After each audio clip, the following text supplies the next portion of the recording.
Yes, there are a lot of words there. So what we're going to have to do is we're probably going to have to draw some sort of diagram, something to help us here. An approximate model of the motion of the International Space Station is that it travels at a speed of 27,600 kilometers an hour in a circular orbit at an altitude of 400 kilometers an hour, or 400 kilometers, and the radius of the Earth is approximately 6,400 kilometers. So we have to draw a picture. Let's draw a picture of the Earth. Oh, maybe we should add some countries here.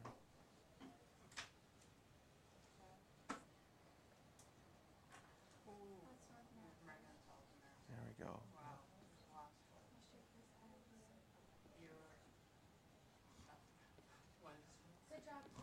There we go.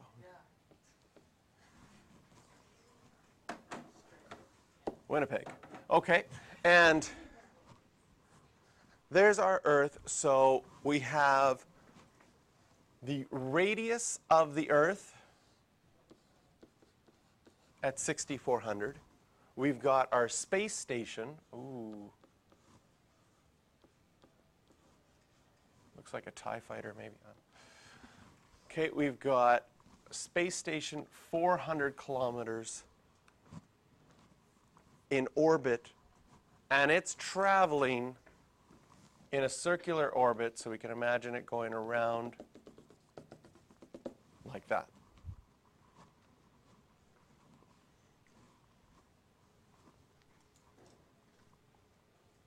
And in 40 minutes, it's going to travel. It'll start here.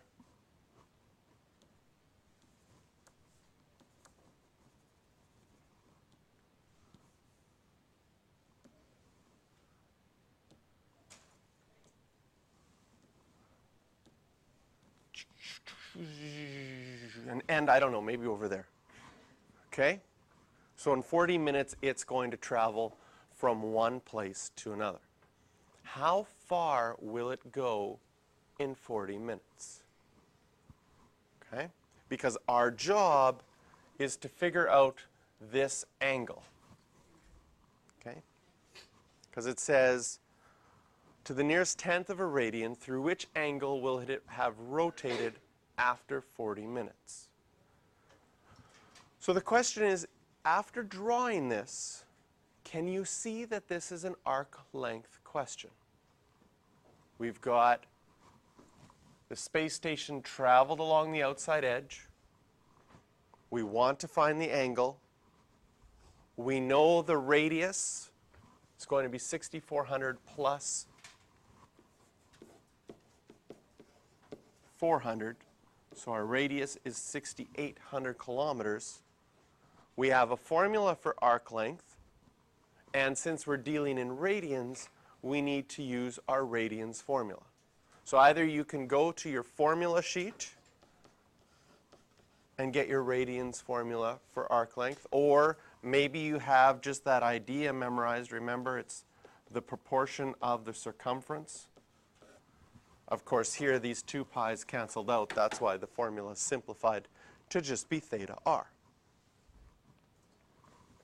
We want to find theta, so in order to find theta, we need to know r and the arc length. R was easy.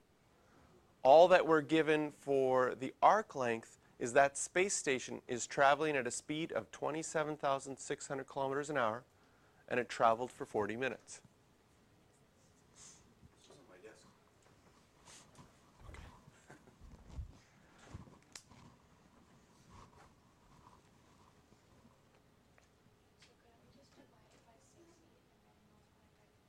So could we just divide it by 60? Because this is how much, so you're saying this is how much it goes in 60 minutes. If I divide it by 60, I find out how much it goes in 1 minute. Multiply it by 40, and that's how much it would go in 40 minutes. Okay? Perfect.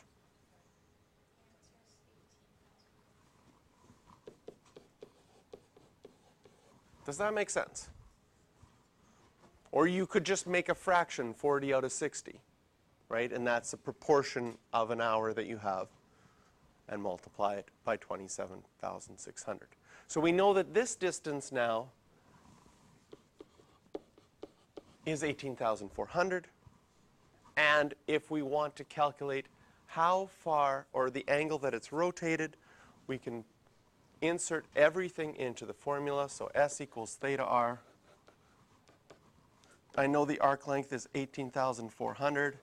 I know that my radius is 6,800. I could divide both sides.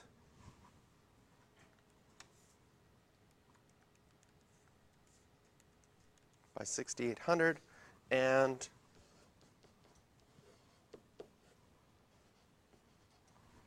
to the nearest tenth of a radian, we would get 2.7. Does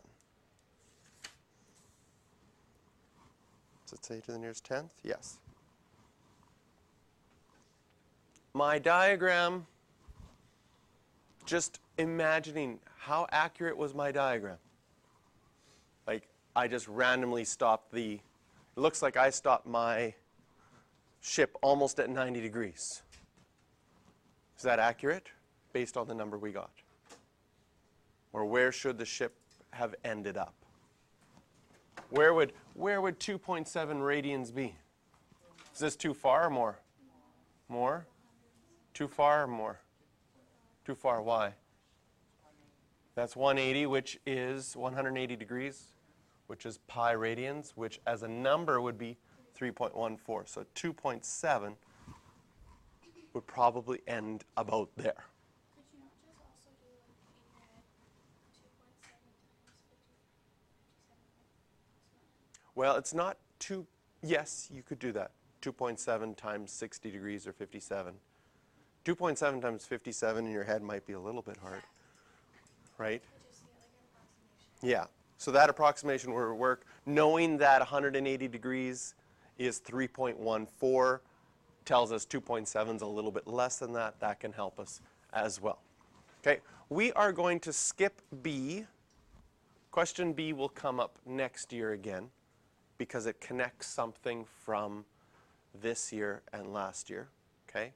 We'll all just break down question B. Question B says, if you drew a straight line from where you started to where you ended up, I guess technically I should have drawn to the other spaceship, how long would that line be? Can you see that this makes a triangle? Okay, not a right angle triangle. Can you see that you know this side and this side are both 6,800, and now you know that angle is 2.7. What did you learn in grade 11 trig that would help you solve that? Coast law. So you could do the Coast law with radians. You just have to have your calculator set in radians. Okay, we're going to do questions 8 and 9. Give you a little bit of time for that right now.